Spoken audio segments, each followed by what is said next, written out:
दोस्तों, आज ये सीएमडी योगशाला का शुरुआत करने के लिए मान साहब ने मुझे आज यहाँ पे आमंत्रित किया। मैं आज बहुत बहुत बहुत खुश हूँ। ये एक नया एक्सपेरिमेंट हम लोगों ने दिल्ली में शुरू किया था। दिल्ली के अंदर गवर्नेंस में बहुत नए नए प्रयोग किए जा रहे हैं। शिक्षा के क्षेत्र में, स्वास्थ्य के क्षेत्र में, बिजली के क्षेत्र में, पानी के क्षेत्र में, इंफ्रास्ट्रक्चर के क्षेत्र में, सेहत के क्षेत्र में नए नए प्रयोग किए जा रहे हैं और उसमें कई सारे ऐसे प्रयोग हैं जिसमें बहुत अच्छी सफलता मिलती जा रही है। और दिल्ली से सीख के देश भर के अंदर ये प्रयोग जगह जगह फैल रहे हैं। उसी में एक प्रयोग था लोगों को योगा कराने का। तो आज पंजाब के अंदर सीएमडी योगशाला का उद्घाटन किया जा रहा है। अगर आप 25 लोग कहीं भी इकट्ठे होकर योगा करना चाहते हैं, 25 लोग, अगर 4-5 लोग होंगे और उसके लिए टीचर भेजना तो महंगा पड़ेगा सरकार को, तो अगर आप 25 लोग मिलके अपने मोहल्ले के अंदर, कॉलोनी के अंदर अगर 25 लोग मिलके योगा करना चाहते हैं, तो ये जो आज फोन नंबर जारी किया जा रहा है, इस फोन नंबर पे एक मिस कॉल करो और वहां पे अपना एड्रेस वगैरह लिखवा दो, नंबर लिखवा दो। पंजाब सरकार आपको फ्री में योगा टीचर प्रोवाइड करेगी। डेली सुबह आके टीचर आपकी सुविधा के अनुसार, जितने बजे आपको सुविधा होगी उतने बजे पंजाब सरकार से एक टीचर आके आपको फ्री में योगा सिखाएंगे। ये आज पहला फेज है। केवल 4 शहरों में आज शुरू कर रहे हैं। फगवाड़ा, पटियाला, अमृतसर, लुधियाना। एम आई राइट? इन 4 शहरों में आज से शुरू कर रहे हैं। थोड़े दिन के बाद जब यहाँ पे स्टेबलाइज हो जाएगा, इससे जो सीखने को मिलेगा उसके बाद धीरे करके पूरे पंजाब में, हर पिंड में, हर गली में, हर मोहल्ले में पंजाब के 3 करोड़ लोगों को योगा करवाएंगे, फ्री में योगा करवाएंगे।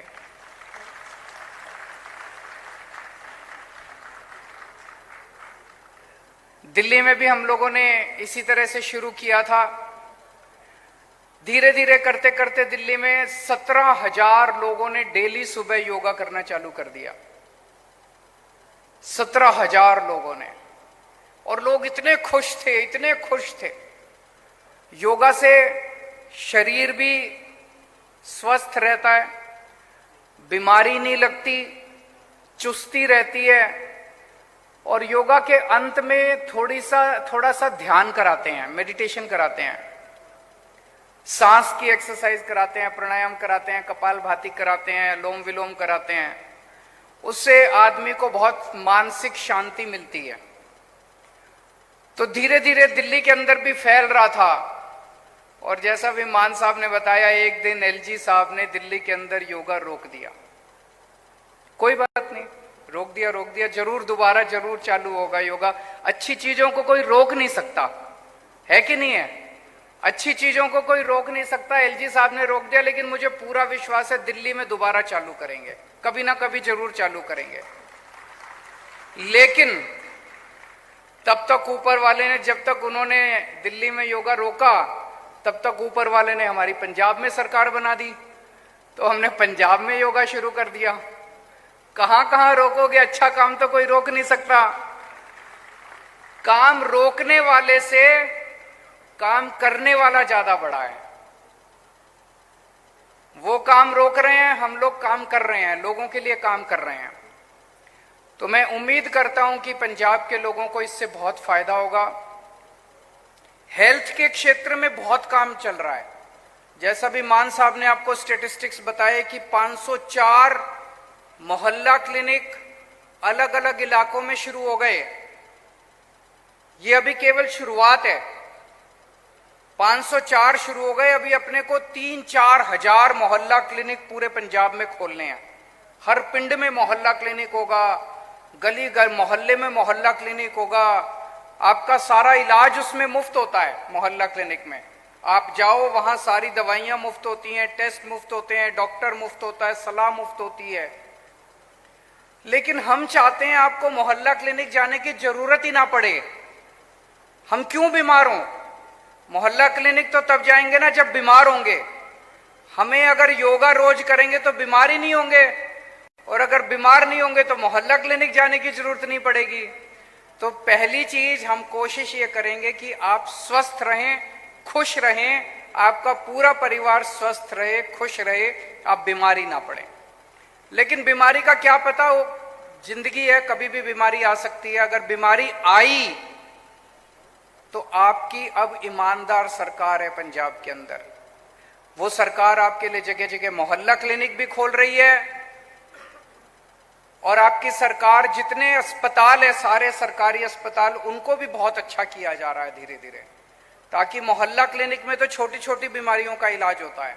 अगर कोई बड़ी बीमारी लग गई तो आपके जितने बड़े सरकारी अस्पताल हैं उनको भी शानदार बना रहे हैं। वहां भी आपका सबका सारा इलाज मुफ्त होगा, चाहे कितना भी बड़ा ऑपरेशन हो, कितनी भी महंगा ऑपरेशन हो, कितना भी महंगा इलाज हो।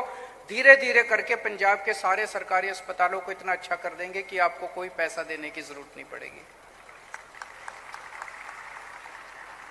पिछले 1 साल के अंदर कई सारे काम किए हैं, लेकिन लॉ एंड ऑर्डर में जो काम पंजाब के अंदर हुआ है वो बहुत काबिले तारीफ है। पिछली सरकारों के टाइम पे इतना बुरा हाल था पंजाब के अंदर, लॉ एंड ऑर्डर का इतना बुरा हाल था। जब सरकार संभाली तो पता चला इतने गैंगस्टर्स चारों तरफ, इतने अपराधी थे चारों तरफ। पता चलता था ये वाला गैंगस्टर उस नेता का उस पे हाथ है, इस वाले गैंगस्टर का उस पार्टी का हाथ है, इसको नहीं पकड़ सकते, उसको नहीं पकड़ सकते। हमारा किसी के ऊपर हाथ नहीं था।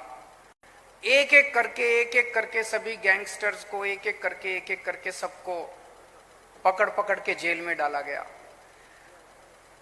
पंजाब के अंदर सुनते थे कितने सालों से बेअदबी का इंसाफ नहीं मिल रहा था। सुनते थे कि बहुत बड़े बड़े लोग उसमें शामिल हैं, चालान पेश नहीं किए जा रहे थे। हमारा किसी से कोई संबंध नहीं था। सरकार आने के बाद जो एसआईटी बनी थी उस एसआईटी को पूरा खुली छूट दी गई, और मुझे बेहद खुशी है कि उन्होंने जितने बड़े नाम थे उन सारे नामों को डाल के और कोर्ट के अंदर चालान पेश कर दिया है। अब आगे की कार्रवाई चल रही है बिना किसी भय के, बिना किसी इंटरफेरेंस के। सुनते थे कि एक एसआईटी बनी थी, उसने नशे के खिलाफ जांच करके 4 लिफाफों के अंदर अपनी रिपोर्ट कोर्ट में पेश की थी। उसको 7 साल हो गए थे उन पर, 8 साल हो गए थे। उन लिफाफों में बंद था कि पंजाब के अंदर नशा क्यों हो रहा है, कौन इसके अंदर है। इसकी सरकार आई, उन्होंने भी वो कोर्ट को कहा नहीं जी नहीं, ये लिफाफे नहीं खुलने चाहिए। उनकी सरकार आई, उन्होंने भी कहा नहीं जी नहीं, ये लिफाफे नहीं खुलने चाहिए। हमारी सरकार आई, हमने कोर्ट को कहा जी सारे लिफाफे खोल दो, हमारे को कोई डर नहीं है। और कल मुझे पता चला कि कोर्ट ने सारे लिफाफे खोल दिए। अब जितने लोग पंजाब के अंदर नशे के अंदर मास्टरमाइंड है, सबको एक एक करके पकड़ पकड़ के जेल के अंदर डाला जाएगा। अभी पिछले 1 महीने से आप लोग देख रहे हो किस तरह से मान साहब ने बड़ी मैच्योरिटी के साथ और बड़े कठोर कदम उठा के ये मैसेज दे दिया कि पंजाब की शांति के साथ कोई भी खिलवाड़ करेगा तो उसको बख्शा नहीं जाएगा, चाहे कोई भी कितना खूंखार आदमी हो और चाहे कोई भी कितना शक्तिशाली हो। पंजाब की शांति के साथ किसी को खिलवाड़ करने की इजाजत नहीं दी जाएगी। और पिछले 1 हफ्ते से आप लोग देख रहे हो देश के अलग अलग हिस्सों के अंदर से खबर आ रही है, रामनवमी के मौके पे पता चल रहा है वहां दंगे हो गए, वहां दंगे हो गए, वहां दंगे हो गए। पंजाब में एक भी दंगा नहीं हुआ। पंजाब में शांति है। तो आज जो हमने पुरानी पार्टियों से पंजाब संभाला था, लिया था, उस वक्त बहुत सारी समस्याएं थी।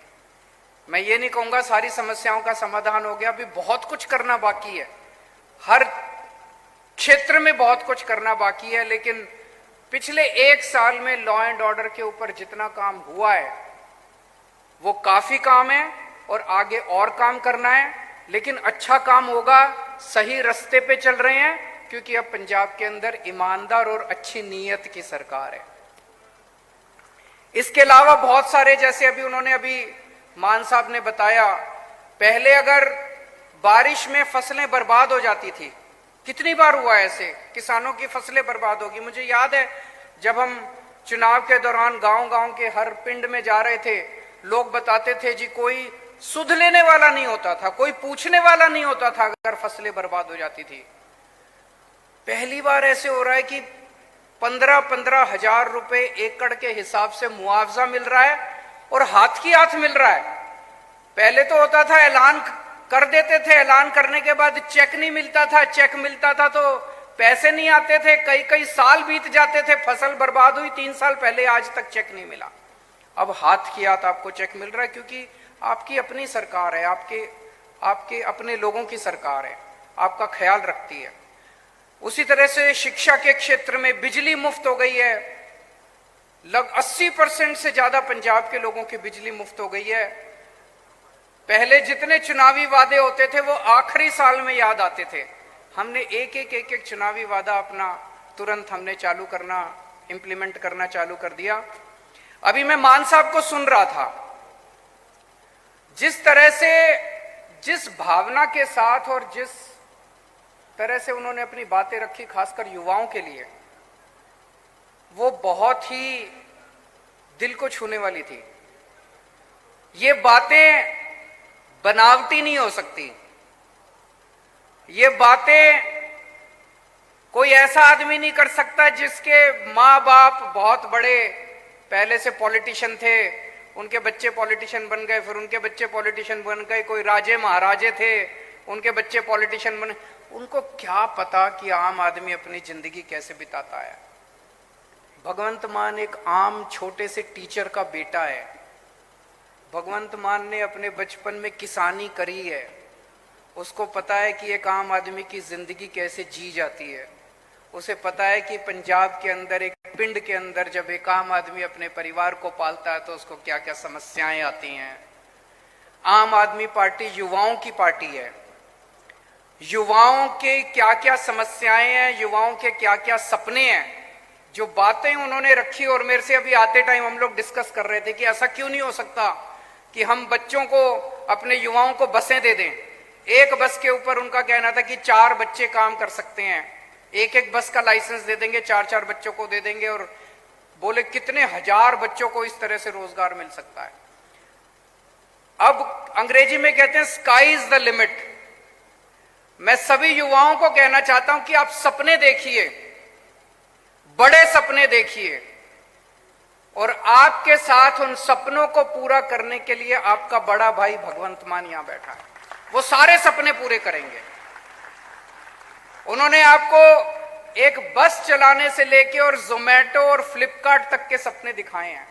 आप सपने देखिए, वो सारे सपने पूरे करेंगे। आपके हाथ में, हम नहीं चाहते कि आपके हाथ में नशे की पुड़िया हो, हम नहीं चाहते कि आपके हाथ में गन हो। आपके हाथ में हम रोजगार देना चाहते हैं, आपके हाथ में हम किताब देना चाहते हैं, हम आपके हाथ में कलम देना चाहते हैं, हम आपके हाथ में विकास देना चाहते हैं।